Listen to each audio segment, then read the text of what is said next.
क्या आपने कभी सोचा है कि अगर आपको अचानक से सुपरनैचुरल पावर्स मिल जाएं, तो आप उनका इस्तेमाल कैसे करेंगे?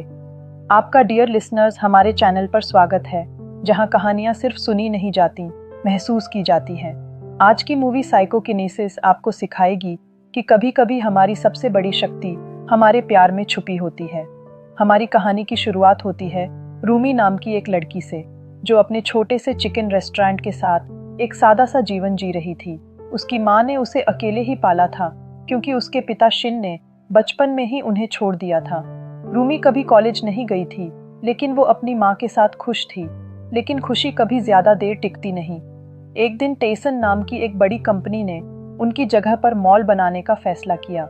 वो छोटे छोटे दुकानदार जो सालों से वहां अपना बिजनेस चला रहे थे, उन्हें कोई कॉम्पेंसेशन तक नहीं मिला। एक रात जब कंपनी के भाड़े के गुंडे उनके घर में घुसे, तो रूमी की माँ ने अपनी बेटी को बचाने की कोशिश की, लेकिन उन बदमाशों ने उसे कार से बाहर धकेल दिया। जोर से गिरने की वजह से वो बेहोश हो गई। हॉस्पिटल पहुंचाने के बावजूद उसकी माँ की मौत हो गई। उसी रात आसमान से एक मीटियर आया और पहाड़ों से जा टकराया। उसके इम्पैक्ट से वहां की नदी में अजीब सी शक्ति भर गई। अगली सुबह शिन ने भी उसी नदी का पानी पिया, जिसका स्वाद बेहद अजीब था।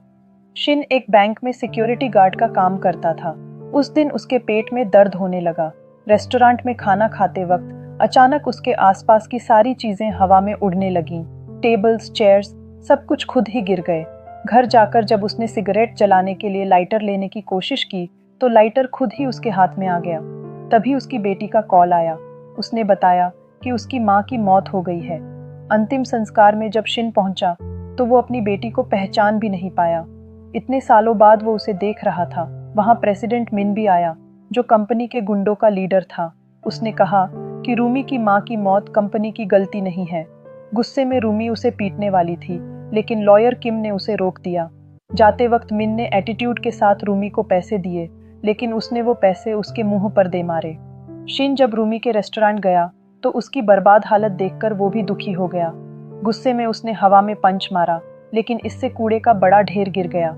उसे लाइटर वाली घटना याद आई और वो समझ गया कि उसके पास कोई सुपरनैचुरल पावर है। शिन के मन में पहले मैजिशियन बनकर पैसे कमाने का विचार आया।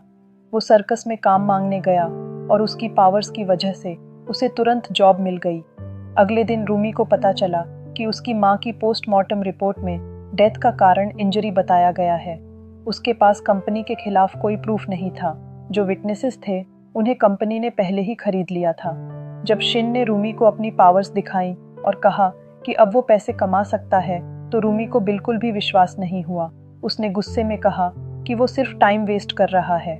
उसने अपने पिता से कहा कि वो उसे और उसकी माँ को छोड़कर गया था, तो अब इतने सालों बाद बाप बनने की जरूरत नहीं है। शिन ने समझाया कि वो अपने कर्ज की वजह से उन्हें छोड़कर गया था, ताकि उन्हें कोई परेशानी न हो। लेकिन रूमी ने उसकी एक न सुनी। इधर कंपनी के गुंडों ने फिर से दुकानों पर अटैक कर दिया। दुकानदारों ने उन्हें रोकने की कोशिश की, लेकिन वो सब कुछ तोड़ फोड़ कर अंदर घुस आए। अचानक शिन वहां पहुंचा और अपनी पावर से सभी गुंडों को हवा में उड़ाकर उनकी हड्डी पसली एक कर दी। पुलिस आई और सभी को स्टेशन ले गई। सीसीटीवी फुटेज में सब कुछ दिख रहा था, लेकिन पुलिस ऑफिसर को अपनी आंखों पर यकीन नहीं हुआ। वो रिपोर्ट में क्या लिखता, हवा में उड़ाकर मारा है सबको। परेशान होकर उसने सबको घर भेज दिया। सभी दुकानदार खुश थे, क्योंकि उन्होंने पहली बार गुंडों को हराया था। लेकिन रूमी अभी भी अपने पिता से नाराज थी। उस रात शिन ने अपनी पावर्स से अपनी दुकानों के आसपास बैरियर बनाया, ताकि कोई भी अंदर न आ सके। जब किम ने उसकी पावर्स के बारे में पूछा, तो वो कहने लगा कि शायद ये शक्तियां उसकी पत्नी ने स्वर्ग से उसके लिए भेजी हैं। किम ने रूमी को समझाया कि उसके पिता सिर्फ उसकी सेफ्टी करना चाहते हैं। वो चाहे जैसे भी हो, लेकिन असल में उससे बहुत प्यार करते हैं। अगले दिन रूमी ने लोगों से हेल्प मांगने के लिए वीडियो बनाई। उसे डर था कि इन पावर्स की वजह से शिन के शरीर को कोई नुकसान न हो जाए। कंपनी की ओनर ने अपने गुंडों को पिटवाकर उनके लीडर को हटा दिया। उसने टीवी पर शिन की पावर्स की खबर फैलाई और उसे नॉर्थ कोरिया का स्पाई बताया। पुलिस आकर शिन को बैंक की चोरी के इल्जाम में गिरफ्तार कर ले गई।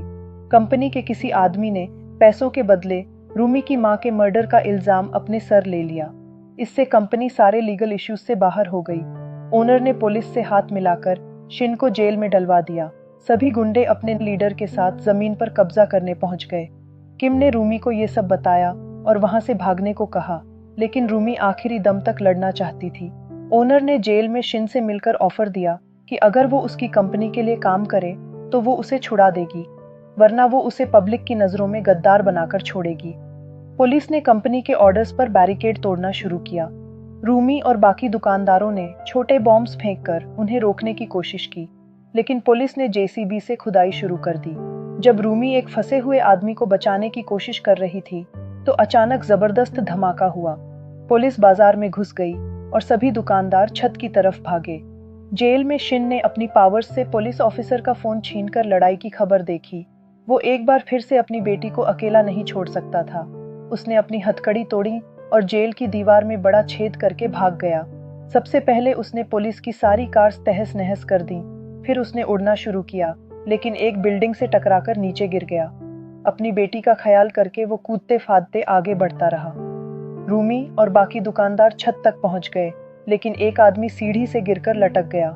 पुलिस ने उस पर पानी फेंका, लेकिन शिन ने वक्त पर आकर उसकी जान बचाई। धुएं की वजह से शिन एक क्रेन से टकराया और गलती से एक कमरे में गिर गया जहां बहुत सारे पुलिस ऑफिसर्स थे। उसने अपनी पावर से एक ही बार में सबको पीछे हटा दिया।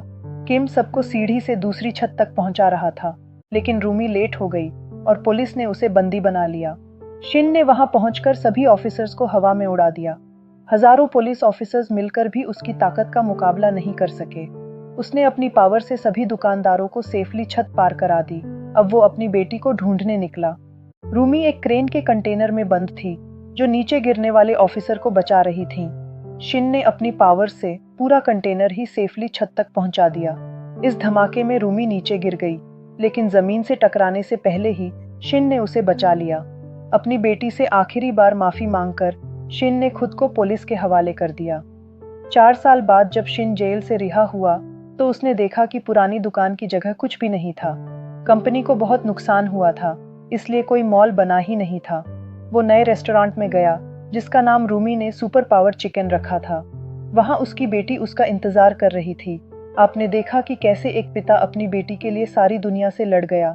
शिन के पास सुपरनैचुरल पावर्स थीं, लेकिन उसकी असली शक्ति तो उसका प्यार था। वो चाहता तो इन पावर्स का इस्तेमाल करके अमीर बन सकता था, फेमस हो सकता था, लेकिन उसने इन्हें सिर्फ अपनी बेटी और उसके सपनों की रक्षा के लिए इस्तेमाल किया। ये कहानी हमें सिखाती है कि हमारी सबसे बड़ी शक्ति हमारे प्यार में छुपी होती है। सिर्फ सुपर पावर्स से कोई सुपर हीरो नहीं बनता, बल्कि अपने प्यार करने वालों के लिए कुछ भी करने का जज्बा ही हमें असली हीरो बनाता है। आज के टाइम में जब हमारे आसपास करप्शन और इनजस्टिस का माहौल है, ये फिल्म हमें आशा देती है कि अगर हमारे इरादे सच्चे हों तो हम किसी भी बड़ी शक्ति से लड़ सकते हैं। आज के लिए बस इतना ही माय डियर लिसनर्स। अगर आपको ये मूवी पसंद आई तो वीडियो को लाइक करें, शेयर करें और हमारे चैनल को ऐसी और वीडियोस देखने के लिए याद से सब्सक्राइब जरूर कर लें।